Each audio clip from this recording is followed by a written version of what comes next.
कुरान क्या कहता है, हदीस क्या कहती है, नबी ने दुआ सिखाई कि ए अल्लाह इतना खौफ, ज्यादा खौफ मुसल्लत हो गया तो पढ़ाई से भी गए, नींद से भी गए, खाने से भी गए। तो अल्लाह का भी अगर ज्यादा खौफ पैदा हो गया, सेहत भी खराब हो गई। बाज लोगों के दिल में जहन्नम की आग का बहुत खौफ मुसल्लत हो जाता है, वो इबादत से भी जाते हैं, फिर वो लाइफ को जितना इंजॉय करना चाहिए जो शरीयत ने इजाजत दी उतना भी नहीं कर पाते। तो इसलिए हमारे नबी ने दुआ सिखाई, अल्लाहुम्मा क़सिम लना मिन खशियतिका मा तहूलु बिही बैनना व बैन मासियतिक। मैं मुनाजाते मक़ूला की दुआओं का एक थोड़ा सा तारुफ पेश कर रहा हूँ आपके सामने कि कितनी प्यारी दुआएं हैं। ए अल्लाह हमें इतना खौफ अपना दे दे जो हमारे और तेरी नाफरमानी के दरमियान आड़, क्योंकि खौफ का मकसद डरना बराए डरना नहीं है, खौफ का मकसद है जहन्नम से बचना। और वो जब बचेंगे जब गुनाह से बचेंगे। तो कम से कम इतना खौफ तो हो कि जब गुनाह की तरफ दिल माइल हो तो तेरा खौफ रुकावट बन जाए, गुनाह से रोक ले हमको। वमिन ताअतिका मा तुबल्लिगुना बिही जन्नतक, अपनी इताअत का इतना जज्बा दे दे जो हमें जन्नत तक पहुंचा दे। क्या हुआ भाई, क्या हुआ?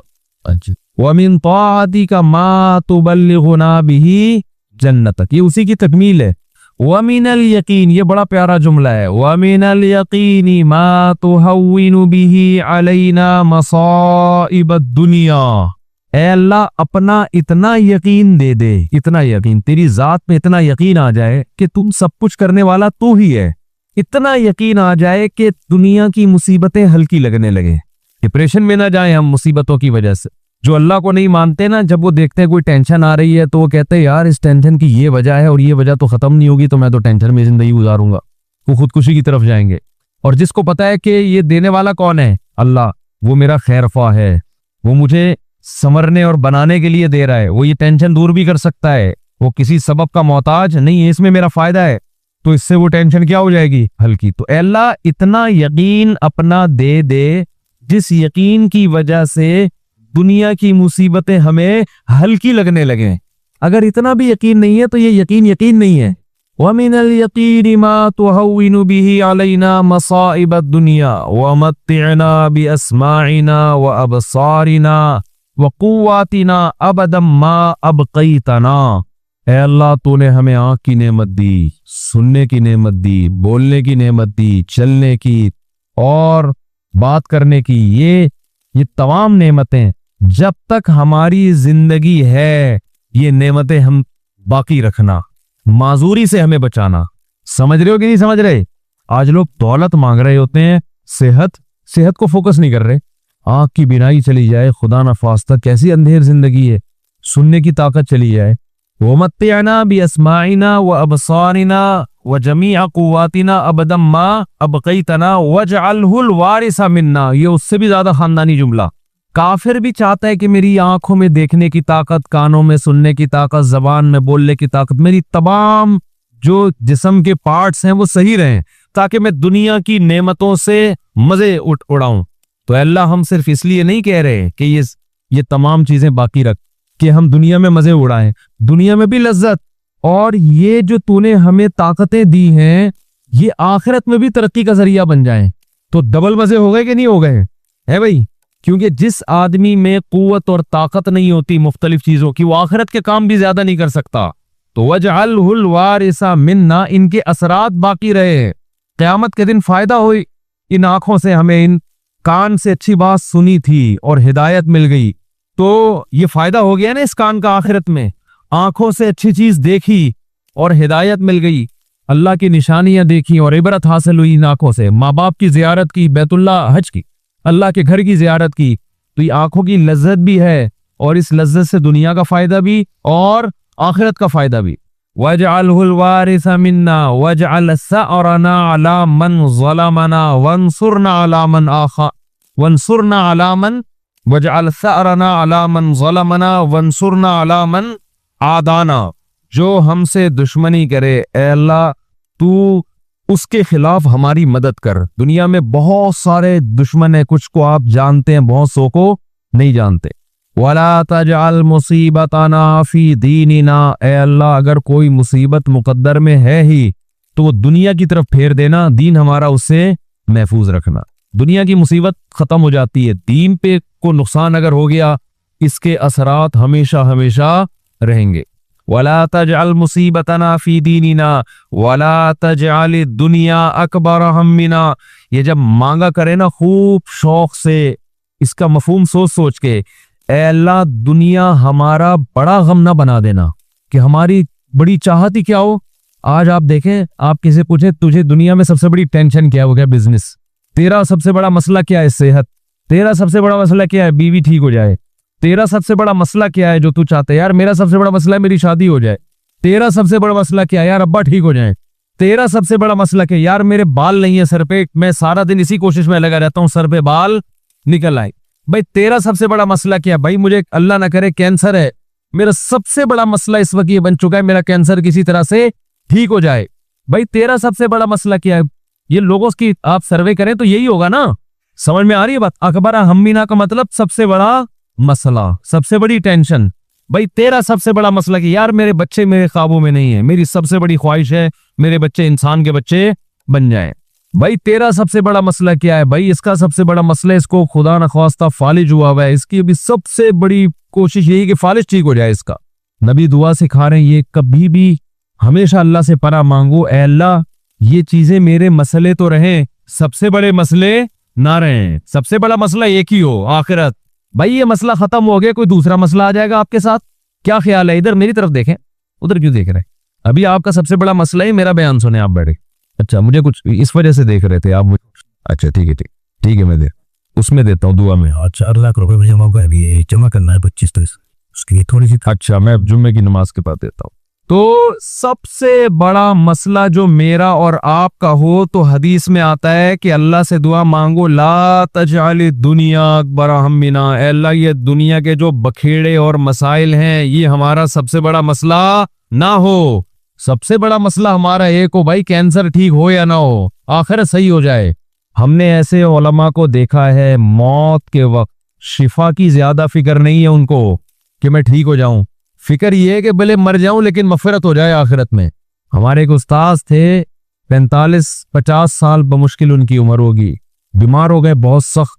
तो मैं जब भी उनसे मिलने के लिए जाता उनकी आयादत के लिए, आमतौर पे जब आप बीमार की आयादत के लिए मिले तो बस वो एक ही चीज कर रहा होगा, यार मैं ठीक हो जाऊं, बस मैं ठीक हो जाऊं, बस मैं ठीक हो जाऊं, फलां डॉक्टर। वो इसके अलावा उसकी कोई चाहत नहीं होती। हम जब उनसे मिलने के लिए गए तो बड़ी शदीद तकलीफ में, नलकियां लगी हुई हैं, ट्रिप चढ़ रही है, बहुत कमजोर हो गए।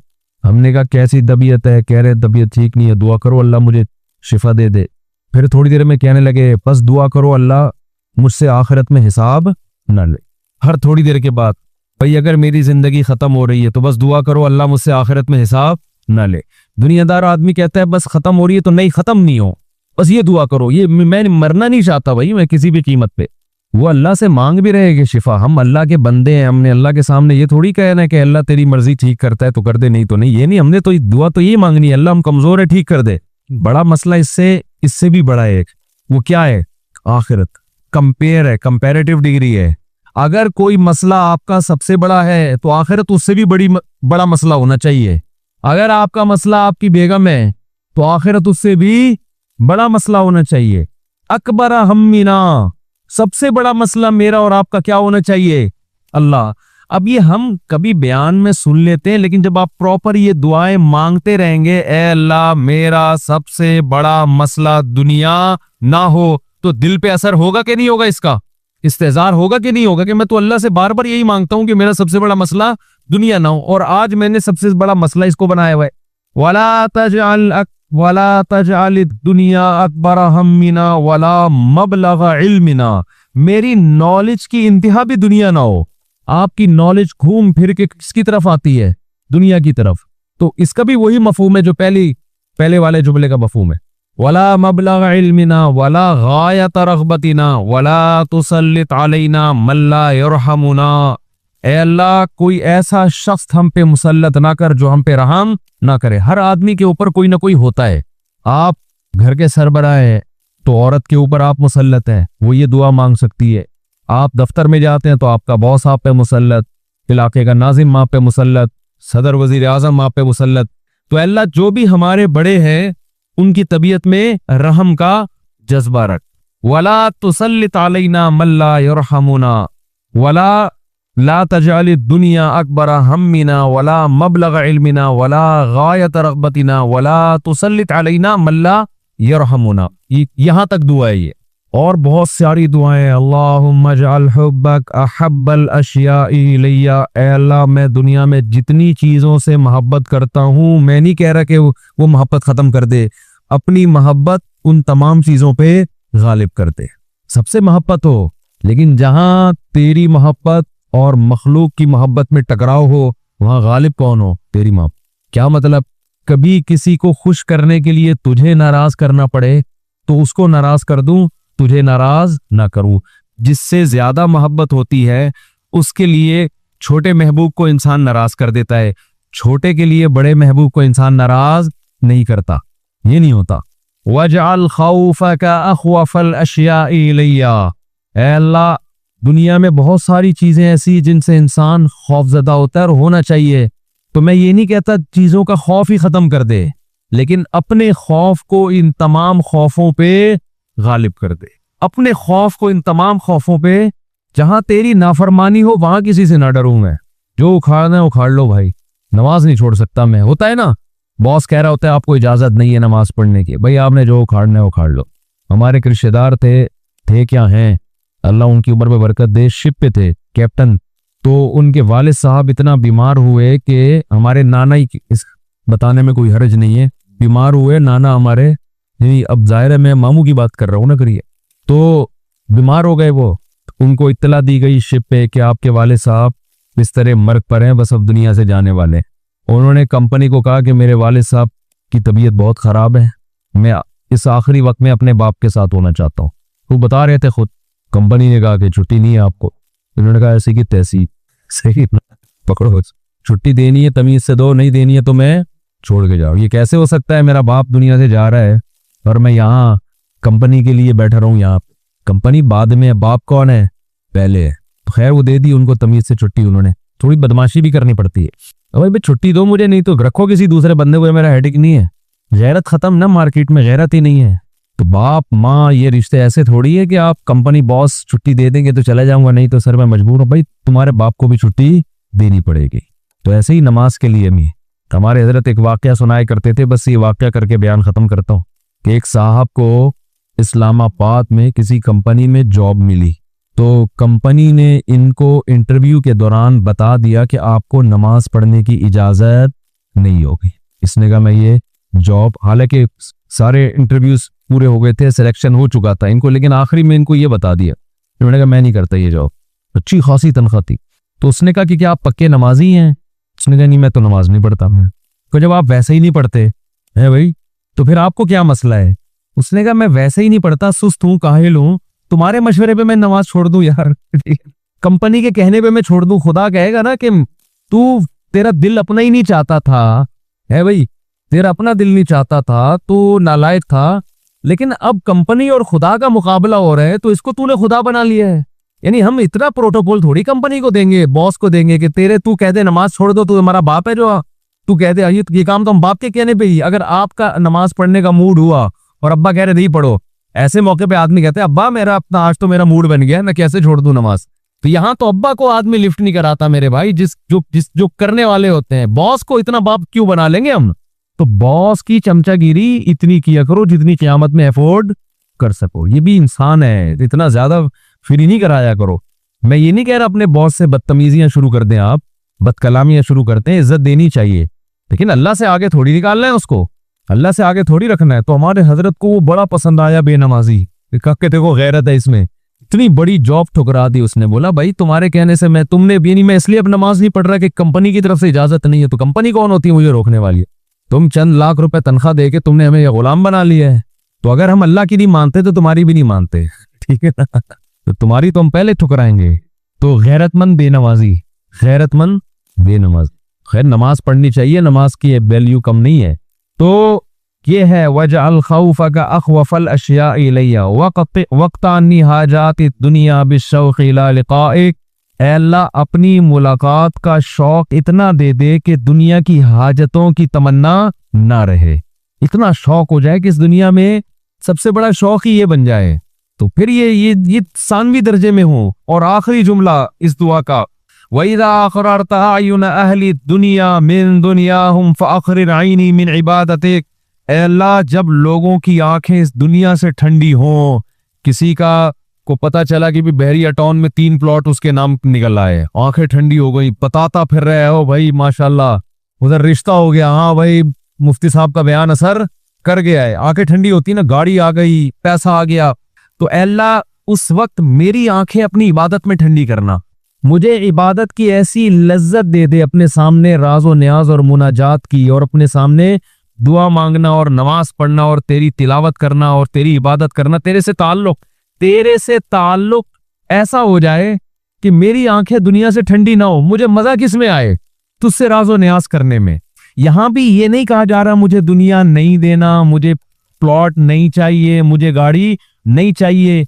चाहिए भाई, कौन मुस्तगनी थोड़ी है अल्लाह से, सब कुछ चाहिए, लेकिन जो लज्जत हो ना, लज्जत वो इन चीजों में नहीं हो, इन टुकड़ों में, खिलौनों में। लज्जत किस में हो? आखिरत में, तुझसे ताल्लुक में। तो वो खरीद ले मुनाजात मकबूला, क्योंकि दुआएं तो बहुत है ना, हम किन किन दुआओं में बयान करते हैं। तो एक दिन हफ्ते को आपने जो उसमें लिखा हुआ है, हफ्ते को ये पढ़े इतवार को, आसानी के लिए, तरतीब के लिए, तो उससे पूरा हफ्ता 1 दिन 2 दिन 3 दिन 4 दिन फिर पढ़ते रहेंगे, तो वो दुआएं आहिस्ता आहिस्ता आपको याद होना शुरू हो जाएगी। फिर एक दिन आप ऑटो पे हो जाएंगे, ठीक है, जैसे मैं 5 चीजों पे ऑटो पे हो गया हूँ, मैं खुद बहुत मुंह से निकलना शुरू हो जाती हैं, खुद बहुत कुछ चीजें हैं वो फिर कभी बयान में बताऊंगा इंशाल्लाह। तो वो ऑटो पे आ गया हूँ, तो वो खुद ब खुद होना शुरू, तो आपको दुआएं आहिस्ता आहिस्ता खुद ब खुद याद, और आपको महसूस होगा आपके दिल की कैफियत आहिस्ता आहिस्ता चेंज हो रही। मैं अक्सर बयानात में जब नबी सल्लल्लाहु अलैहि वसल्लम का तज़किरा करता हूँ तो रसूलुल्लाह सल्लल्लाहु अलैहि वसल्लम ये लफ्ज़ मैं इस्तेमाल करता हूँ, लेकिन चूंकि मीडिया पे मैंने अक्सर उलमा को देखा कि नबी करीम या हुजूर अक़दस, तो फिर मेरी ज़बान पे भी ये अल्फाज आ जाते हैं। लेकिन हमने अपने शेख से, हज़रत मुफ्ती रशीद अहमद साहब रहमहुल्लाह ताला से सुना, और बिल्कुल सही बात की उन्होंने, कि नबी सल्लल्लाहु अलैहि वसल्लम के लिए सबसे ज्यादा जो बेहतरीन लफ्ज है, लक़ब है आपका, जिसमें आपकी सबसे ज्यादा इज्जत है, वो रसूलुल्लाह का लफ्ज है। रसूलुल्लाह, अल्लाह के मैसेंजर, इससे बड़ा कोई मकाम और मर्तबा हो नहीं सकता। इसलिए हमारे हजरत मुफ्ती रशीद अहमद साहब रहमहुल्लाह ताला जब भी नबी का, या तो नबी शॉर्ट फॉर्म में जिक्र करते, और जब सही तज़किरा करना होता तो रसूलुल्लाह सल्लल्लाहु अलैहि वसल्लम। इसलिए अपनी ज़बान पे इस लफ्ज़ को चढ़ाना चाहिए। और मुहद्दिसीन भी ज़्यादातर जब आपका नाम आता है तो रसूलुल्लाह सल्लल्लाहु अलैहि वसल्लम। सहाबा कराम में भी 2 लफ्ज़ कॉमन थे, एक नबी का मतलब भी मैसेंजर ऑफ गॉड, और दूसरा रसूलुल्लाह। आप अहादीस में देखेंगे तो सहाबा कराम, हदीस के रावी, मुहद्दिसीन, या तो जा रजुलुन इलन नबी ही, एक शख्स आया नबी के पास, या जा रजुलुन इला रसूलिल्लाही क़ाल रसूलुल्लाह। तो रसूलुल्लाह और नबी, ये लफ्ज रसूलुल्लाह के लफ्ज में नबी के लफ्ज से भी ज्यादा रिस्पेक्ट है। तो जो अल्फाज लोग इस्तेमाल कर रहे हैं वो भी ठीक है, इसको कोई हलाल और हराम का, ईमान कुफर का मसला न बनाए, लेकिन जो सबसे बेहतरीन लफ्ज है वो नबी, और उससे भी ज्यादा अफजल रसूलुल्लाह सल्लल्लाहु अलैहि वसल्लम। मुशरिकीन मक्का के साथ जब सुलह हुदैबिया हुई तो आप सल्लल्लाहु अलैहि वसल्लम ने जो मुआहिदे के नीचे अपना नाम लिखा, मिन मुहम्मद इब्न अब्दिल्लाह मिन मुहम्मदिन रसूलिल्लाह, ये मुआहिदा है मोहम्मद की तरफ से सल्लल्लाहु अलैहि वसल्लम जो रसूलुल्लाह है। तो मुशरिकीन ने कहा ये लफ्ज नहीं हमें कबूल, इस पे से रसूलुल्लाह का लफ्ज काटें आप। तो मुशरिकीन को तो आपके नाम के साथ रसूलुल्लाह का लफ्ज कबूल नहीं था, और हमें रसूलुल्लाह के लफ्ज के बगैर ये नाम कबूल नहीं है। हम जहां भी लिखेंगे रसूलुल्लाह, रसूलुल्लाह का मतलब क्या है, ये बहुत अहम बात है। देखो, मैं मीडिया बहुत देखता हूँ, वो चीजें नहीं जो आमतौर पे लोग देखते हैं, फालतू की चीजें। आपने देखा होगा जो शॉर्ट क्लिप्स आजकल आ रहे हैं ना, ये टाइम वेस्टिंग का एक बेहतरीन जरिया है। पहले कोई लंबी लंबी वीडियोस होती थी, लोग देखते रहते थे। अब क्या है, एक वीडियो, फिर दिमाग कहता है दूसरी देखो, फिर क्या कहता है, देखो दिमाग की नफ्सियात क्या है, दिमाग को मजे चाहिए, और आंखों के जरिए, कानों के जरिए दिमाग जितने मजे उड़ा सकता है, इतना किसी और जराए से नहीं उड़ा सकता। दिमाग को चाहिए वो बातें सुने जो दिमाग को राहत पहुंचाएं। तभी गम की बात सुनने में दिमाग को खुशी नहीं होती, खुशी होती है खुशियों की बात सुनने में। इसी तरह ऐसे मनाजिर देखने में दिमाग को खुशी नहीं होती जिससे दिमाग यानी आपको टेंशन हो। आप बहुत से लोग फिलिस्तीनी बच्चों पर जो जुल्म हो रहा है वो वीडियोस देखते हैं, डिप्रेशन में जाते हैं, फिर कहते हैं हमने वो वीडियोस देखना छोड़ दिए क्योंकि हमारी रातों की नींदें उड़ रही थी। आप वो वीडियोस देखते रहें जो एक्सीडेंट की, और यूट्यूब ने आपको पता है ना, कोई खून खराबे वाली वीडियो हो अगर आप यूट्यूब पे डालते हैं तो यूट्यूब आपका चैनल ही उड़ा देता है। क्यों? इतनी ज्यादा कंप्लेन्स आती हैं यूट्यूब को, भाई ये हमें टेंशन दे रहा है। आप बकरा ईद में जानवर ज़बा करते हैं, आप अगर व्लॉग बनाए तो घर से चले जानवर लेने के लिए, ये भी व्लॉग में डाल सकते हैं आप। जानवर आपने खरीदा, ये भी व्लॉग में डाल सकते हैं आप। खरीद के आपने उसको बड़ी बेदर्दी के साथ गाड़ी पे चढ़ाया, उसमें कितने बंदों को उसने मार दिया, गिर गए, ये भी आप वीडियो में डाल सकते हैं। फिर वहां से लेके आप घर तक ला रहे हैं उसको, ये भी आप व्लॉग में डाल सकते हैं। फिर आपने उस जानवर को गाड़ी से उतारा और उतारते उतारते उसने 10-15 बंदे और लेटा दिए, उनका लेटना भी आप यूट्यूब पे बोलो डाल सकते हो। लोग खुश होते हैं, एंटरटेन होते हैं इन चीजों से। आपने देखा होगा ना, उठा के लात मारी, जमशेद उधर जाके गिरा और वो उधर जाके गिरा, ये ऐसे बहुत वीडियो लोग एंजॉय कर रहे होते हैं। फिर उसके पाँव में रस्सी बांधे, ये भी, लेकिन गले पे जब छुरी चली, ये भी डाल सकते हैं। लेकिन जो खून का पहला फव्वारा निकला, ये अगर आपने वीडियो यूट्यूब पे डाल दी तो आपका चैनल क्या हो जाएगा? बंद। यूट्यूब कहेगा तुम दहशतगर्दी फैला रहे हो, तुम लोगों को टेंशन दे रहे हो। अच्छा, वो कट गई, फिर खाल उतर गई, 4 टुकड़े हो गए, अब दोबारा डाल सकते हैं आप उसको। समझ में आई बात? अब भी आप यूट्यूब पे ये वीडियो क्या कर सकते हो? डाल सकते हो। 4 टुकड़े हो गए, अब वो गाय नहीं रही है, वो कुछ और बन गया है। ये बीच का प्रोसेस आप नहीं कर सकते। क्यों? वजह उसकी ये है कि बहुत से लोगों ने कभी जिंदगी में बहता हुआ खून देखा नहीं। मुसलमान तो देखते हैं ना जब जानवर काटते हैं, हमारे लिए तो ये नॉर्मल है, गैर मुस्लिमों के लिए ये नॉर्मल नहीं है। पूरे अमेरिका में, कनाडा में, जापान में मुझे कहीं नजर नहीं आया कोई बकरा कोई ज़बह कर रहा हो। वो सब स्लॉटर हाउस में बंद कमरे में होता है, किसी को नजर नहीं आता। तो उसका नतीजा क्या निकला? वहां के लोगों के जो दिल हैं वो बहुत ही खून से खौफ खाते हैं, वो खून नहीं निकले भाई। तो अब वो लोग ये वीडियो जब देखेंगे वो कहते हैं हम टेंशन में जाते हैं, खून नजर नहीं आना चाहिए। वो अलग बात है, बेचारे फिलिस्तीनियों का खून सारी दुनिया देख रही है, उससे जो डिप्रेशन जो जितनी इन बड़ी ताकतों को होनी चाहिए वो नहीं हो रही। और जानवरों के हुकूक पे जिन्होंने आवाज उठाई है, इतनी आवाज इन लोगों पे उठा ली जाती ना तो मसला हल हो जाता। उन बेचारों को जानवरों से भी बदतर छोड़ा हुआ है। खैर, सुना है कि अभी मसला हल की तरफ जा रहा है, अल्लाह करे हल हो जाए। इसमें मैं इंशाल्लाह सवाल जवाब के सेशन में कुछ बात करूंगा आज कि जिस हल की तरफ जा रहे हैं वो क्या है और वो क्या सूटेबल हल है या नहीं है। उस पर हमारे लोगों की तरफ से जो रिएक्शन आ रहा है वो सही है या नहीं है। जब पंगेबाजी हमने लेना शुरू कर ही दी है तो पंगों में फिर सही तरह से घुसो ना। कल जो मेरा बयान चला है उस पर आज देखो कितने नेगेटिव कमेंट्स आए हुए हैं, कितने लोग बुरा भला कह रहे हैं। तो चलिए सही है, जब एक दफा पंगा ले लिया है तो फिर जब दूसरी शादी कर ली है तो फिर तीसरी और चौथी क्या है भाई। असल तो रिएक्शन दूसरी में होता है ना। बदनाम जितना होना होता है आदमी दूसरी में हो जाता है। तो हमने जितना बदनाम होना था हो गए। वो जो अभी क्या बोलूं, घर में नाम नहीं लेना मुनासिब समझता, जो केस चल रहा है लेटेस्ट। खैर, तो इंसान की तबीयत क्या है, अल्लाह ने मिजाज ऐसा बनाया है कि वो चाहता है उसका दिमाग खुश रहे। यही है ना दिमाग, जिसको हम आम जबान में कहते हैं दिल की खुशी होती, वो दिमाग की खुशी है, लेकिन दिल भी उससे मुतासर होता है, दिल की धड़कन तेज होती है। तो इसलिए बलागत का कायदा यह है कि दिमाग को जो खुशी होती है वो मंसूब किसकी तरफ की जाती है? दिल की तरफ। उर्फ यही है, कुरान ने भी दिल की तरफ निस्बत की है, तो हम अब दिल ही की तरफ उसकी निस्बत करेंगे। तो अब हम यूं कह सकते हैं, यानी जब डॉक्टर ये बात करेगा तो वो दिमाग की तरफ निस्बत करेगा, क्योंकि वो मेडिकल साइंस की जबान यूज करेगा। लेकिन मैं चूंकि डॉक्टर नहीं हूं तो मैं मेडिकल साइंस की जबान यूज नहीं करूंगा, मैं वो जबान यूज करूंगा जो उर्फ की जबान है। उर्फ में दिमाग को नहीं कहा जाता, निस्बत किसकी तरफ की जाती है? दिल की तरफ। कुरान भी किसकी तरफ निस्बत करता है? दिल की तरफ। और कुरान भी दिल की तरफ इसलिए निस्बत करता है कि कुरान साइंस की किताब नहीं है। कुरान अरबी जबान में नाजिल हुआ और अरब के लबो लहजों का, जो अरब की बलागत के उसूल और ज़ाब्ते थे, उसकी कुरान में रियायत की गई है। बलागत यही कहती है कि जब आपको कोई खुशी हो, किसी से आपको मोहब्बत हो, नफरत हो, तो दिमाग की तरफ निस्बत मत करो। किसकी तरफ निस्बत करो? दिल की तरफ। जैसे हम जब किसी को मोहब्बत का पैगाम देते हैं तो दिल का टुकड़ा बना के भेजते हैं ये दिमाग का? बोलते क्यों नहीं, शर्मा रहे हो लग रहा है, सबको अपने अपने वाकयात याद आ रहे हैं।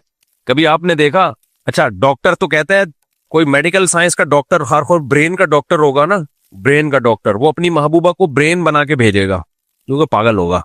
तो वो क्या होगा, वो मेडिकल साइंस पढ़ पढ़ के क्या हो जाता है।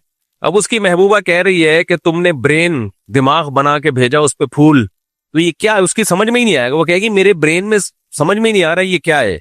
अब वो जनाब साइकेट्रिस्ट कहने लगा कि देखो तुमने मुझे दिल का टुकड़ा भेजा उसमें फूल बना के, तो असल में तुमने साइंस नहीं पढ़ी है। जब कोई बंदा साइंस नहीं पढ़ता है तो यही हाल होता है। मोहब्बत दिमाग में होती है, दिल में नहीं होती। मैंने चूंकि साइंस पढ़ी हुई है, सारे ख्यालात का मंबा और सरचश्मा, मोहब्बत और नफरतों का मंबा और सरचश्मा क्या है? खोपड़ी है, दिमाग है, ब्रेन में ये होता है, फिर ये सिग्नल आते हैं, फिर वगैरह वगैरह जो डॉक्टर लोग कहते रहते हैं। मैं मुझसे बोल रहा था फेंकते रहते हैं, फेंकते नहीं रहते, सही बोलते रहते हैं। तो ये तो सब किस में होते हैं? दिमाग में। दिल में थोड़ी मोहब्बत होती है, दिमाग में होती है। लिहाजा दिमाग में तीर घुसा के उसने भेज दिया कि तुमने ऐसी बात की है। अपनी महबूबा को कहा कि तुमने जो मुझ पे एतराज किया कि मैंने दिल की तस्वीर नहीं भेजी, मैंने दिमाग की तस्वीर भेजी है, इससे मेरे दिमाग में तीर घुस गया है। बस ना, तो दिल में तीर घुसा हुआ होता है ना, तो मेरे दिमाग में क्या घुस गया है? तीर। और दिमाग की एक और तस्वीर भेज दी, थोड़े दिनों में ब्रेकअप हो जाएगा। बीवी थी तो तलाक लेके भाग जाएगी, और अगर मंगेतर थी, कोई रिश्ता विश्ता चल रहा था, रिश्ता क्या हो जाएगा? टूट जाएगा। वो कहेगी अब्बा ये साइकेट्रिस्ट कुछ जरूरत से ज्यादा साइकेट्रिस्ट है, इसको, ये मुझे उसी हिसाब से लेके चलेगा। ये मुझे किस हिसाब से लेके चलेगा? देखो ये नफ्सियात मेरा भी टॉपिक नहीं है, लेकिन नफ्सियात एक ऐसा इल्म है जिसे हासिल करने के लिए एक्स्ट्रा ऑर्डिनरी ज़हीन आदमी होना चाहिए। आजकल हर आदमी माहिर नफ्सियात बन रहा है, ये बहुत खतरनाक है। आप डॉक्टर बन जाओ, दरमियानी जहानत का आदमी डॉक्टर बन जाए, कौम का बेड़ा नहीं गरक करेगा, टीके लगाएगा, पैराडोल खिलाएगा, सेट। दरमियाने दर्जे की जहानत वाला आदमी इंजीनियर बन जाए, चाहे वो इलेक्ट्रिकल इंजीनियर हो, सिविल इंजीनियर हो, मैकेनिक बन जाए, दरमियाने दर्जे का आदमी, सही है। लेकिन नफ्सियात का ताल्लुक किससे है?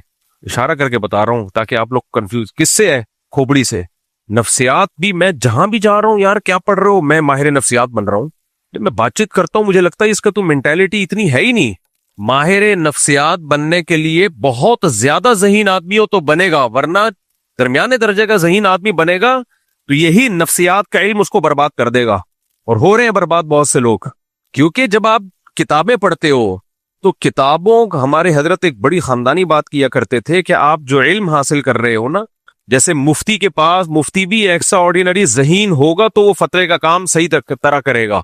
आज मुफ्ती भी आप देखो, पत्थर उठाओ, मुफ्ती फलान, मुफ्ती फलान, मुफ्ती फलान, कहां से फतवा सीखा? फला जगह से। वो फला जगह ने कहां से सीखा कुछ पता नहीं है, खुद ही अपने नाम के साथ मुफ्ती, बल्कि बाज लोग तो मैंने देखे अपने नाम के साथ खुद ही मुफ्ती भी, मुफ्ती आजम भी लगा रहे हैं।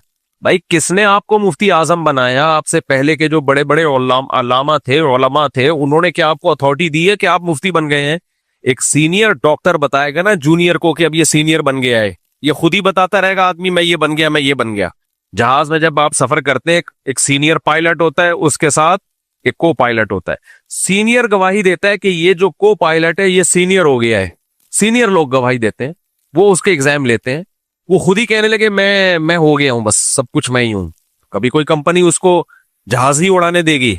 तो इसी तरह डॉक्टर में, हकीम में, इंजीनियर्स में, मुफ्तियों में, सब जगह यही उसूल कार फरमा है कि पहले से जो सीनियर लोग हैं वो गवाही दें कि हाँ भाई ये आदमी ने मेहनत की है और तहकीक का काम किया है और इसके पास खोपड़ी भी है और ये करते करते अब इस काबिल है कि इसमें फतवा देने की सलाहियत पैदा हो गई है। लेकिन आज बहुत सारे लोग ऐसे हैं कि मैं खुद ही मुफ्ती बन गया और फिर मुफ्ती आजम भी खुद ही बन गया, और वो लोग मुफ्ती जो जिन चुड़ैल भूत भगा रहे हैं। हालांकि जो मुफ्ती बन जाए ना वो तो ये काम कर ही नहीं सकता। ये बिल्कुल ऐसे है जैसे कोई एमबीबीएस डॉक्टर हो और पंचर की दुकान खोल के बैठा हुआ हो, साइकिलों के पंचर लगाता हो, मोटरसाइकिल के भी नहीं, साइकिल के पंचर। अब आप अपनी बाइक लेकर गए उसके पास, आपने कहा यार ये पंचर लगा दो। बेटा आप करते क्या हो? अंकल मैं एमबीबीएस डॉक्टर हूं, मैंने बहरिया यूनिवर्सिटी से एमबीबीएस कंप्लीट किया मैंने। आप मान लोगे? चुप क्यों बैठे हो? आप बोलोगे क्या बोल रहा है यार, अगर तू डॉक्टर होता तो कम से कम पंचर की दुकान खोल के बोलो। हाँ, हम कहते हैं कि था डॉक्टर लेकिन लग गया बिजनेस में, ये भी समझ में आता है, कोई बिजनेस करना शुरू कर दिया।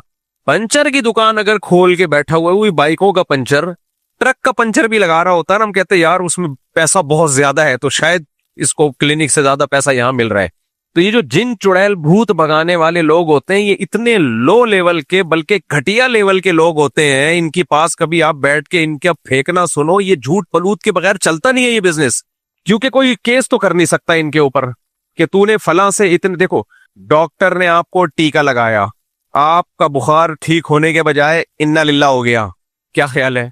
आप केस कर सकते हो कोर्ट में। कोर्ट डॉक्टर को बुलाएगी, बता टीका कौन सा लगाया, डॉक्टर कहेगा ये वाला लगाया। कोर्ट दूसरे डॉक्टरों को बुलाएगी, देखो भाई इस बीमारी में ये वाला टीका ये वाले कूले पे बनता है कि नहीं बनता, क्या ख्याल है? हो सकता है टीका सही हो, जो कूला है वो सही मुंतखब ना किया हुआ हो, राइट कूले पे लगाना था, लेफ्ट पे वैसे ही बेचारे के बैठने की जगह नहीं थी, कोई फोड़ा वोड़ा निकला तो तुमने वहीं क्यों ठोक दिया, वगैरह वगैरह। उसको ट्रेस किया जा सकता है, क्या ख्याल है? क्या हो गया भाई? पकड़ा जा सकता है ना उसको। आमिल को पकड़ा जा सकता है। आमिल ने कहा 1 करोड़ रुपए ले आ, तेरी भागी भी बीवी वापस ले आऊंगा। कहां लाऊंगा, रखूंगा कहां? फिर ये छोड़ो, हो सकता है अपने पास भगा के ले आए, क्योंकि बहुत से आमिल ये काम भी करते हैं। 1 करोड़ रुपए दे, तेरी बीवी तेरे कदमों में, या संगदिल महबूब तेरे कदमों में। अब अगर इत्तेफाक से महबूब आ गया, सब महबूब इतने संगदिल थोड़ी होते हैं, 100 में कोई एक आध आ भी जाते हैं, उनको एहसास होता है कि गलत किया हमने, और 99 नहीं आए, तो जो एक आ गया उसको फिर ये डायरी में लिख लेते हैं, देखो हमने इसको तावीज दिया था और इसकी महबूबा भागी भी वापस आ गई। जो 99 भगोड़े वापस नहीं आती, भगोड़ी वापस नहीं आती, और इसने लोगों से पैसे खा लिए होते हैं, तो इसके खिलाफ कोई केस हो सकता है कोर्ट में। कोर्ट इसी बुलाएगी, बता बे 99 लोगों को तूने बेवकूफ बना के पैसे लिए कि उनकी बीवी वापस आ जाएगी या भागी भी वापस आ जाएगी या रिश्ता जुड़ जाएगा या तलाक हो जाएगी, वगैरह वगैरह। बहुत सारे लोग इनके पास आते हैं। तो तूने जो तावीज गंडा इसको दिया था, तो बड़े बड़े माहिरीन बैठेंगे जो तावीज गंडे के स्पेशलिस्ट हैं, वो किताबें निकालेंगे और देखेंगे कि इस पे ये वाला तावीज बनता था या नहीं बनता था। अगर बनता था तो ठीक है, नहीं बनता था तो ये तू जुर्माना देगा। ऐसा कोई केस मुमकिन है? नहीं। अगर ये जज के पास चला जाए ना, जिस बंदे की वापस नहीं आई, और कहे मैंने सामिल को 1 करोड़ रुपए दिए हैं कि मेरी वाली को वापस ले आएगा, इसने मुझे ये तावीज दिया, जज साहब ये वाला तावीज गलत दिया है, इस पे केस किया जाए। और जज उस आमिल को बुलाए, ये वाला तावीज गलत है। आमिल कहेगा क्या दलील है ये वाला तावीज गलत है? खूब समझ लो, जिस चीज के गलत होने की दलील नहीं हो सकती ना, उसके सही होने की भी दुनिया में कोई दलील नहीं होती। बहुत अहम बात कह गया हूं, अल्लाह करे खोपड़ी शरीफ में आ जाए। जिस चीज के गलत होने की दलील नहीं दी जा सकती, उसके सही होने की दलील भी नहीं दी जा सकती, क्योंकि आइंस्टाइन कह गया है कि नजरिया इजाफत में कि यहां हर चीज को उसके ऑपोजिट से पहचाना जाता है। रोशनी, अगर अंधेरा ना होता रोशनी का पता चलता रोशनी की क्या डेफिनेशन है? रोशनी ना होती तो अंधेरे का पता चलता अंधेरे की क्या डेफिनेशन है? गंदा ना होता तो साफ का पता चलता। अबे क्या हो गया, चुप नहीं बैठा करो। मेरे बयान में जब आओ ना तो नाश्ता करके चाय पी के आया करो, तमीज से रिस्पॉन्स दिया करो मुझे। मैला, मैले के मुकाबले में क्या है? साफ। हमें कुछ नजर आ रहे थे मैले कुछ ऐले। अच्छा, अंग्रेजों में नहीं है मैले, यानी सफाई सड़कों वड़कों में। मैं भी अमेरिका गया तो वहां किसी ने मुझे बताया कि पाकिस्तानी जो नए नए यहाँ पर आते हैं, अंग्रेज को बता रहे होते हैं बिल्कुल खालिस चीज है, तो गोरे हंसते हैं। तो क्या मत कहते, क्या मतलब 2 नंबर चीजें भी बेचते हो तुम क्या? यानी वहां जब कोई नया नया देसी जाता है ना, तो चीज बेचने के लिए अंग्रेजों को बता रहा होता है बिल्कुल 1 नंबर घी है, 1 नंबर। तो गोरे दाएं बाएं देख रहे होते हैं हैरानगी से, क्या मतलब 2 नंबर भी है तुम्हारे पास? ये ऐसा ही हो गया, आपकी बेटी के लिए रिश्ता आया और आप दामाद से पूछ रहे हैं भाई चोर तो नहीं है तू? सही है, चोर तो नहीं है। उसको गुस्सा आएगा कि नहीं आएगा? तो क्या मतलब आप को ये आपने फर्ज क्यों कर लिया कि मैं चोर हूं? 2 नंबर तो नहीं है, चर्च तो नहीं पीता, तो उसको गुस्सा आएगा कि नहीं आएगा? तो जब आप उन मुल्कों में ये बात करते हैं कि भाई ये 1 नंबर चीज है, ये घी क्या है 1 नंबर, तो वो हैरान होते हैं कि क्या मतलब 1 नंबर, 2 नंबर भी बेचते हो? हमारे यहाँ ये टर्म चलती है मौली साहब एक नंबर है, एक नंबर, खालिस घी है, बगैर मिलावट के ले जाओ। मिलावट वाला भी रखा हुआ है मेरे पास, मिलावट वाला भी रखा हुआ है, लेकिन आप क्योंकि मौली साहब हो, मुफ्ती साहब हो, आप बयानात देते हो, इसलिए आपको मैं 2 नंबर चीज कभी नहीं दूंगा। थोड़ा महंगा है, थोड़ा महंगा है, हमें क्या पता चलेगा भाई, हो सकता है जब तू 2 नंबर चीज किसी और को बेच सकता है तो हमें मुफ्ती साहब को मामू बना के भी तो बेच सकता है ना तू। मामू बनाना इसी को तो कहते हैं। आपके लिए है ये, आपके लिए हो सकता है भाई, यानी तूने 2 नंबर चीज रखी भी तो है ना, रखी भी होना इसकी अलामत है भाई। अब तेरे बयान पे हमें एतमाद नहीं है, हो सकता है हमें उससे भी ज्यादा 2 नंबर चीज डबल कीमत पे बेच के दे रहा हूं। तो कहां से कहां बात चले गई, हम किधर दाएं में बहुत जा रहे होते हैं। तो वो आमिलों की बात आती है, मुझे खून में एकदम मेरा जो है ना ऐसा आता है, बिल्कुल जवान हो जाता हूँ आमिलों के खिलाफ बोलने में, जो मुझे मजा आता है। क्यों, कोई दुनिया में कोई बोल नहीं रहा। जिस दिन दूसरे लोगों ने भी, उलमा ने भी बोलना शुरू कर दिया, मैं चुप हो जाऊंगा। कोई बोलता नहीं है इन कम बख्तों के खिलाफ। तो असल में उलमा भी इस वहम में मुब्तला है कि शायद इनके पास कुछ उलूम है। ये हकीकत बताऊं, देखो उलमा के पास दीन का इल्म होता है, तो वो ये समझते हैं कि नहीं नहीं आमिलों के पास कुछ उलूम शायद कुछ हो। तो मैं उनको तसल्ली दिला रहा हूं, कुछ भी नहीं है, ये कुछ नहीं कर सकते। हाँ, तो मैं बता रहा था, जिस चीज के सही होने के, गलत होने के दलाइल कायम न किए जा सके, उसके सही होने के दलाइल भी बोलो नहीं होते, होती वो हवा पे चल रहा होता है। तो जितने उलूम है ना इन लोग के पास, जिन चुड़ैल भूत भगाने के, ये कोई उलूम नहीं है, ज़हन में रखो। एक फेंक रहा होता है, दूसरे क्या कर रहे होते हैं, बैठ के लपेट रहे होते हैं। दूसरा आमिल आएगा, उससे बड़ी फेंकेगा, मैं बैठ के लपेटता हूं। आम लोग तो लपेट भी नहीं रहे होते, आम लोग तो वो कर रहे होते हैं कि माशाल्लाह माशाल्लाह कैच कर रहे होते हैं, वो इज्जत के साथ कैच कर रहे होते हैं, इज्जत के साथ। हजरत जी बहुत पहुंचे में है, तो कोई पहुंचे में नहीं है, फेंकू 1 नंबर के। तो मैं यस कर रहा था कि वो जज पे वो कोई केस नहीं होगा।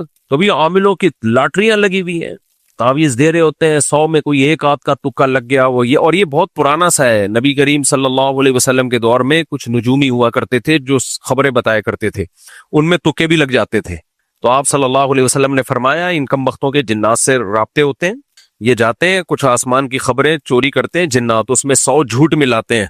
जिन्नात कभी भी सही रिपोर्ट नहीं देते, इंसानों के कुछ नहीं लगते, ना वो मामू लगते हैं इंसानों के, ना वो चाचू लगते हैं।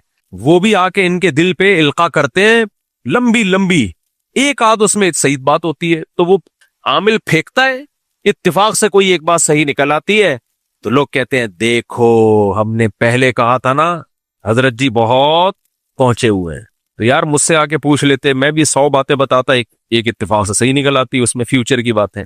तो ये तो कोई भी तज्जिया करता है, बातों से बातें निकलती हैं। एक और बात याद आई, कुछ मुस्लिम स्कॉलर्स ऐसे हैं जिन्होंने माजी में कुछ पेशगोइयां की थी और वो पेशगोइयां दुरुस्त निकल रही हैं, खूब अच्छी तरह समझो। और वो पेशगोइयां उन्होंने, उनका दावा ये था हमने कुरान और हदीस की रोशनी में की है, हदीस में आता है यूं होगा, हदीस में आता है यूं होगा। तो उन्होंने बहुत सारी पेशगोइयां की, ये इस पे क्लिप बनाना है लाजमी। तो बहुत सारी पेशगोइयां उन्होंने की कुरान और सुन्नत की रोशनी में, अलामात क़यामत की रोशनी में, ये होगा ये होगा। उनकी कुछ पेशगोइयां ठीक निकली। अब लोग क्या कर रहे हैं, बार बार देखो, ये वो ये कहा करते थे, आज ये बात दुरुस्त साबित हो गई, वो ये कहा करते थे, आज ये बात दुरुस्त साबित हो गई। तो एक बात खूब अच्छी तरह समझ लें, कुरान और सुन्नत में क़यामत की अलामात के बारे में जितनी अलामतें बयान हुई हैं, उसके बारे में जो सही तहकीक के बाद जो बात उलमा ने की है वो ये है कि किसी पेशगोई का कोई स्पेसिफिक टाइम नबी करीम सल्लल्लाहु अलैहि वसल्लम ने नहीं बताया है। लिहाजा उन पेशगोइयों की बेस पे हमें कोई काम करने की या पॉलिसी बनाने की इजाजत नहीं है। पॉलिसी या प्लानिंग बनाई जाएगी ग्राउंड रियलिटी को देखकर, उन पेशगोइयों को देखकर नहीं बनाई जाएगी। उन पेशगोइयों का हम क्या करें, बस ईमान रखें। बस मैं एक मिसाल से बात समझाता हूं। हदीस में आता है कि हजरत ईसा अलैहिस्सलाम नाजिल होंगे कुर्बे क़यामत में। गामदी ने इसका इनकार किया। गामदी के फॉलोवर्स मेरा बड़ा मजाक उड़ा रहे हैं और कह रहे हैं मुफ्ती साहब के पास इल्म नहीं है। जब गामदी साहब का ये क्लिप चला है ना, कुरान में बदतरीन तहरीफ की है गामदी साहब ने और कुरान से साबित करने की कोशिश की है कि हजरत ईसा की वफात हो गई है, हालांकि कुरान में भी है कि आसमानों पे उठाया गया, और हदीसों में तो बहुत वाज़े है। बुखारी और मुस्लिम की मुत्तफ़क़ुन अलैह सही हदीस है और बाकी हदीस की किताबों में भी है, लयूशिकन्ना अन यंज़िल फ़ीकुम इब्नु मरियम हकमन व अदला, मरियम के बेटे तुम पर जरूर भी जरूर आसमान से नाजिल होंगे, हकम बन के, हाकिम बन के, आदिल बन के। फयक्सिरु सलीब, सलीब को खत्म कर देंगे, जो निशान है सलीब का, वयक़तुलुल खिंजीर, और दुनिया से खिंजीर का खात्मा कर देंगे। इतनी वाज़ेह हदीसें हैं। लेकिन प्रोफेसर गामदी साहब क्या कहते हैं इन हदीसों का जवाब, कि ये तारीखी, बुखारी और मुस्लिम ये तारीखी वाकयात हैं, यानी पैगंबर के अकवाल को सिर्फ क्या एक हैसियत दी जा रही है, हिस्ट्री की किताबें हैं। हिस्ट्री की किताबें ऑथेंटिक है या नहीं है, ये बताओ, ऑथेंटिक है या नहीं है। अगर हमें हिस्ट्री बता रही है कि नबी ने ऐसा कहा है और उस हिस्ट्री को बयान करने वाले सारे काबिल एतमाद हो, तो आप क्यों नहीं मान लेते नबी ने ऐसा कहा है? और आप जब आपके फेवर में हदीस जाती है, आप फौरन हदीस पेश करते हैं। जब आपके अगेंस्ट जा रही होती है तो आप फौरन क्या करते हैं? तारीखी किताबें। तो हजरत ईसा इब्ने मरियम कुर्ब क़यामत में नाजिल होंगे। इसी हदीस की बेस पे सहाबा का भी अकीदा, ताबीईन का भी अकीदा, फिर इमाम तहावी हनफी रहमहुल्लाह ताला, बहुत बड़े मुहद्दिस, उन्होंने अकीदे की एक किताब लिखी, अल अकीदतुत तहाविया। उस किताब पर पूरी उम्मत का इजमा हुआ। उस किताब में वो अकीदे बयान किए गए जो अहले सुन्नत वल जमात के मुत्तफकुन अलैह अकीदे, हत्ता कि इसमें गैर अहले सुन्नत वल जमात ने भी इत्तिफाक किया। यानी इस अकीदे में हजरत ईसा वाले शिया भी मानते हैं कि हजरत ईसा नाजिल होंगे। इतना मजबूत इजमा एक बात पर हो गया कि हजरत ईसा जिंदा हैं, आसमानों पे कुर्ब क़यामत में नाजिल होंगे, उसके बाद उनकी मौत वाक़ई होगी। बशर है, मौत हर बशर पे वाक़ई होनी है, लेकिन हजरत ईसा पे मौत वाक़ई नहीं हुई। इस कदर मजबूत इजमा इस मसले पर गामदी साहब ने इजमा की भी धज्जियां उड़ा दी। इजमा में ऐसी टेक्निकल बहस की है, कौन सा इजमा, कौन केड़ा इजमा, ये वाला इजमा नहीं, वो वाला इजमा, पता नहीं, एक हर चीज में रखना डाल दिया। कुछ स्कॉलर्स ऐसे हैं जिनका काम है हर चीज में कंफ्यूजन पैदा करना, बस हर चीज में क्या पैदा करना? कंफ्यूजन पैदा करना। मैं इसकी एक मिसाल देता हूं, फिर मैं अपनी असल टॉपिक की तरफ आता हूं। दो चार चपेटे आमिलों को और लगाऊंगा, फिर असल टॉपिक की तरफ जाऊंगा। देखो कंफ्यूजन किसे कहते हैं। देखो हमारी क्रिकेट टीम थी, उसका नाम था फ्रेंड्स क्रिकेट क्लब। हमारी टीम थी, बचपन में मैं ओपनर जाया करता था और चौके छक्के भी लगाए दिया करता था, कभी कभार, ज्यादा नहीं, लेकिन मुझे भेजते थे जब चौके छक्के लगाने होते थे। बयान में भी लोग कहते हैं आप चौके छक्के लगा रहे होते हो। खैर, तो हम चूंकि बच्चे थे, फ्रेंड्स क्रिकेट के लिए अब क्लब हमारी टीम का नाम था, और हमारा मुकाबला होता था मेच्योर लोगों से, क्योंकि हमारे मोहल्ले में सबसे जूनियर टीम हमारी थी। मैट्रिक के बच्चे थे उसमें, 8, 9वीं और मैट्रिक के, और जो हमारा मुकाबला होता था वो सारे बड़े बड़े थे, तो इसलिए हम हार ही रहे थे मुसलसल। अब क्रिकेट में आपको पता है टिशनबाजियां बहुत होती हैं। टिशनबाजियां पता है ना, ऐसे जैसे पहले हारेंगे, फिर उसके 6-6 महीने तक तबसरे चलेंगे बिला वजह के, क्यों हारे, असल में उसको यहाँ थोड़ा सा, जो विकेट कीपर है उसको थोड़ा सा यूं कर दो, वो थोड़ा सा कंफ्यूज था, वो थोड़ा सा डिप्रेशन में महसूस हो रहा था। ऐसे बेकार किस्म के टीवी पे, अबे गेंद बल्ला है, उठा के लग गया, नहीं लगा, इतना ज्यादा उसको बैट के वैल्यू देना, इसलिए पाकिस्तान हारता है। मुझे गम नहीं होता, लोग डिप्रेशन में जा रहे होते हैं, हाय हाय हाय हार गया। अभी हम अमेरिका में थे, जो हमारे ड्राइवर मुझे मिशिगन से लेके जा रहे थे, 5 घंटे की ड्राइव थी। एक स्टेट है अमेरिका की मिशिगन, वहां से वो कौन सी स्टेट थी, शिकागो, 4-5 घंटे की ड्राइव जा रहे हैं, और क्रिकेट लगाया हुआ उन्होंने, और पाकिस्तान आखिरी बॉल है, आखिरी ओवर चल रहा है, हार रहा है, बहुत टेंशन। मैंने कहा भाई तू गाड़ी ना ठोक देना कहीं यार। मैंने कहा हमें तो पहले से पता था हार रहा है। कह रहे आपको कैसे पता? मैंने कहा पता है, सबको पता है कि क्या होगा, उसमें कौन सी टेंशन की बात है। कह रहे नहीं, आखिरी ओवर है, जीतने का पूरा चांस है। तो मैंने कहा भाई पहले से फर्ज कर लो हार जाएगा, लिहाजा टेंशन नहीं होगी, क्यों फर्ज करके बैठे हो कि जीत जाएगा। अब वो पठान थे हमारे दोस्त, ड्राइविंग कर रहे, पेशावर सवात के थे, यू जा रहे कह रहे स्ट्रेस हो रही है मुझे मुफ्ती साहब। वो बाहर गया, फिर ना पता नहीं आउट हो गया क्या हो गया, वैसे यूं ना, हाँ मुफ्ती साहब हार गया पाकिस्तान। मैंने कहा यार मुझे शिकागो पहुंचा दे, मेरी वहां से फ्लाइट है। मैंने कहा देखो जंग में हारा है या जीता है? कह रहे जंग में जीता है। बस जो जंग में जीतते हैं वो खेल के मैदानों में हार जाएं। कोई देखो मोदी, मैं जब भी इंडिया के खिलाफ बात करता हूं, इंडिया मुराद नहीं होता, मोदी सरकार। इंडिया तो हमारा पड़ोसी मुल्क है, वहां उर्दू बोलने वाले, हिंदी उर्दू एक ही जबान है, बहुत सी चीजों में कल्चर सेम है। 2010-11 तक वहां की जो गवर्नमेंट थी वो पाकिस्तान से दोस्ती की कायल थी, दोनों मुल्कों के वीजे मिल रहे थे, दोनों मुल्क इकोनॉमिकली तरक्की कर रहे थे, समझौता एक्सप्रेस चलाई जा रही थी। ये तो मोदी ने आगे बढ़ रख किया हुआ है। तो हिंदुस्तान के अवाम को अगर हिंदुस्तान को बचाना है तो मोदी को हटाओ, किसी इंसान के बच्चे को लेकर आओ, इस सही आदमी को लेकर आओ। तो मैंने उनसे कहा, मैंने कहा देखो इंडियन फिल्मों में इंडिया बहुत अच्छी फाइट करता है, अल्लाह माफ फरमाए, कुछ फिल्में मैंने भी बचपन में देखी, अल्लाह माफ फरमाए, तौबा कर लिए। तो हम पाकिस्तानी फिल्म जब देखते थे तो उसमें जो मुक्का लगाता था ना हीरो, हमें नजर आ रहा होता 6 फुट दूर से जा रहा है वो मुक्का, डिजन की आवाज ऐसे आ रही जैसे एटमी धमाका किया है, और हीरो ने जिसको मुक्का मारा है नहीं, यहां से घुमाया है, और वो हबीब बैंक की बिल्डिंग से उड़ता हुआ जाके क्रॉस करके गिर रहा है। ये फिल्मों का हाल था हमारी। तो ये फिल्मों की फाइट है, समझ रहे हो? इंडियन फिल्मों की फाइट ऐसी नहीं है। इंडियन फिल्मों में ऐसा लगता है कि लग गया है नाक पे, और वो ढिन की आवाज नहीं आएगी, थोड़ी सी उन्होंने उतनी रखी हुई जितनी नाक पे लगने से आनी चाहिए। तो मैंने कहा भाई फिल्मी दुनिया के वो हीरो हैं, इसमें दो राय नहीं हो सकती। रियल लाइफ में उस तरह लड़े, रियल लाइफ में जब हमारा फौजी मूधी के किसी बंदे को मुक्का मारेगा तो नाक फोड़ देगा, और वही धमाके की आवाज आएगी जो फिल्मों में आया करती थी, सच्ची मुच्ची में आएगी वो। तो हारने दो, क्रिकेट के मैचों में कुछ नहीं होता मेरे भाई। कौमों की तकदीरें क्रिकेट के मैचों से नहीं बनती, मैदाने जंग में बनती हैं। हमारे फौजी के पास जज्बा है कि हम अल्लाह के लिए लड़ रहे हैं, मुल्क मुसलमानों का है, लड़ किसके लिए रहे हैं? अल्लाह के लिए लड़ रहे हैं। उनके पास क्या जज्बा है? आप मीडिया पे देख लो, हमारे फौजी की लाश जब घर में आती है तो उसकी मां का बयान सुना करो, कहती मुझे फख्र है मेरे बेटे ने अल्लाह के लिए जान दी है। उनके फौजी की लाश जब घर में जाती है उनकी माओ का चीखना सुना करो, वो कहते मोदी ने मरवा दिया। तो इसलिए वो दोबारा मैं उन भाई से जो उनका नाम भी मुझे याद है यार, शाहिद नाम था शायद, शाहिद या अजीज नाम था, वो नहीं जो व्लॉग में भी मछली बना रहे थे। अबे जो व्लॉग मैंने मछली पकड़ी थी फिर वो पका रहे थे, अजीज नाम था, जो भी था बहरल। तो मैंने उनसे कहा, मैंने कहा भाई छोड़ दो क्या है मसला है, लेकिन खैर ऐसे जज्बाती हो रहे होते हैं मैच देख देख के, अब डिप्रेशन में जा रहे होते हैं पागल।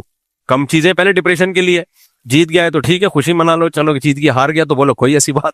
यार वाकयात याद आते हैं ना, टेंशन दूर करने के ना कुछ टेक्निकल तरीके हैं, वो टेक्निकल तरीके इख्तियार किया करो। मैं अक्सर बताता हूँ ना, एक साहब मुझे कहने लगे मैंने एक बंदे का कर्जा देना है, बहुत टेंशन में हूं। मैंने कहा टेंशन तू पार्सल कर दे, आपके कंधे पे बहुत बोझ हो, 10 किलो की बोरी रखी हुई हो, आप टेंशन में हो, बोरी किसी और के सर पे रख दोगे तो आपकी टेंशन क्या हो जाएगी? खत्म। कह रहे मैं बहुत टेंशन में हूं, मेरे ऊपर इतना कर्जा इतना कर्जा इतना। असल वो मुझसे पैसे मांगने आए हुए थे, पहले इधर उधर से कर्जे ले लेके ना कारोबार के लिए लोग ड्रामेबाजी क्या करते हैं, जेब में धेला नहीं है और शाहिद अनवर की वीडियोस देख देख के करोड़पति बनने का शौक पैदा हो जाता है। तो फिर क्या करते हैं, गरीबों को उसने इतनी गालियां दी है ना कि ये जा रहे होते हैं टेंशन में, अब जेब में धेला है नहीं। फिर गफ्फार से 10 लाख रुपए पकड़े, जमशेद से 20 लाख रुपए पड़े, वसीम से इतने लाख रुपए पकड़े। भाई शरीयत कहती है कारोबार करो, अच्छी बात है, नहीं हो रहा तो सब्र करो यार, अल्लाह किसी को बहुत मालो दौलत देगा, किसी को गरीब रखेगा। यबसुतुर रिज़्क़ लिमन यशा व यक़बिज़, जिसको चाहता है अल्लाह रोजी के दरवाजे खोल देता है, जिसको चाहता है तंग कर देता है। सब्र करो ना, सब्र नहीं है। वो शाहिद अनवर की गाड़ियां देख देख के, बंगले देख देख के, मेरे पास भी ऐसी गाड़ी हो, मेरे पास भी ऐसा बंगला हो, है नहीं, दुकान पकौड़ों की, बातें करोड़ों की। तो वो क्या करते हैं, इधर से जमशेद को बेवकूफ बना के 10 लाख रुपए। एक बेवकूफ बनाने का तरीका मार्केट में जबरदस्त आया है। सवाल पैदा, जमशेद ने 10 लाख दे क्यों दिए? तो मैं बताता हूं क्यों दिए। होता ही है, ये लोग ड्रामेबाज क्या करते हैं, मेरे पास केसेस आए हैं, हवाई बात नहीं कर रहा, फर्जी बातें नहीं है, ये ड्रामेबाज क्या करते हैं, रफी भाई से राब्ता किया। अब रफी भाई की चक्की के आटा चल रहा है, मैंने कोई कमीशन नहीं खाया हुआ इनका, जो इनकी चक्की के आटे की बता रहा हूं, मिसाल दे रहा हूं। चक्की का आटा चल रहा है, चलता हुआ बिजनेस है, जबरदस्त आटा माटा बेहतरीन। रफी भाई से राब्ता किया, रफी भाई एक जमशेद है, वो आएगा ये चक्की देखने के लिए, उसको बोल देना ये कारोबार मेरा है, आपका नहीं है। और हो सकता है कुछ खांचा भी, पैसे भी पकड़ा दिए, जो भी आए बोलना हाँ भाई इसका है। अब 2-4 बंदे आए, उन्होंने देखा यार इसका तो चलता हुआ बिजनेस है, आटा इसका इतना दुनिया में जा रहा है। इस तरह बेवकूफ बनाया लोगों को, दूसरों का कारोबार किसके नाम पे शो किया? अपने नाम पे। अच्छा, इधर जमशेद से लिए 10 लाख और अगले महीने जमशेद को प्रॉफिट दे दिया 1 लाख। जमशेद की तो सुभान अल्लाह यार, 10 लाख पे हर महीने क्या मिल रहा है? 1 लाख। 10 महीनों में तो ये फौरन रिकवरी, ये सच्ची मुच्ची में हो रहा है फ्रॉड। उधर वसीम को बोला, अबे इधर आ, मेरा चलता हुआ बिजनेस है, जमशेद से जाके पूछ, 10 लाख लिए थे, हर महीने 1 लाख प्रॉफिट दे रहा हूं उसको। वसीम ने कुछ कहे बगैर ही 20 लाख पकड़ा दिए कि उसको 1 लाख दे रहा है तो मेरे कितने होंगे? 2 लाख। 2-3 बंदों को दिए, अब महल्ले वाले खुद ही आएंगे आपके पास। अब आपने थोड़े से नखरे दिखाने हैं। क्या दिखाने? नखरे। अब आएगा गफ्फार, यार सुना है आजकल बड़ा प्रॉफिट है, तेरे चक्की के आटे चल रहे हैं, और सिर्फ एक बिजनेस थोड़ी जूतों की दुकान में जाके उसको बोला, बंदा आएगा उसको बोल देना मेरा है। किसका बिजनेस है? मेरा बिजनेस, अपना नहीं है, मेरा है, इसके पैसे ले ले तू इतने। अब दो बंदों को तो आपने बेवकूफ बनाया, बाकी खुद बेवकूफ बनने के लिए आपकी खिदमत में हाजिर होंगे। गफ्फार साहब आएंगे, यार सुना है तू जमशेद को 1 लाख रुपए दे रहा है। अब मेरे पास फालतू टाइम नहीं है भाई, मेरा चलता हुआ बिजनेस है, बस कर यार, किसी और के पास पैसे लगा यार, इन्वेस्टर की भी कमी नहीं है और मेरे पास जो है वो पैसों की कमी नहीं है यार, लगा ले यार, भाई बंदी भी कोई चीज होती है यार। यार एक तो तुम लोगों ने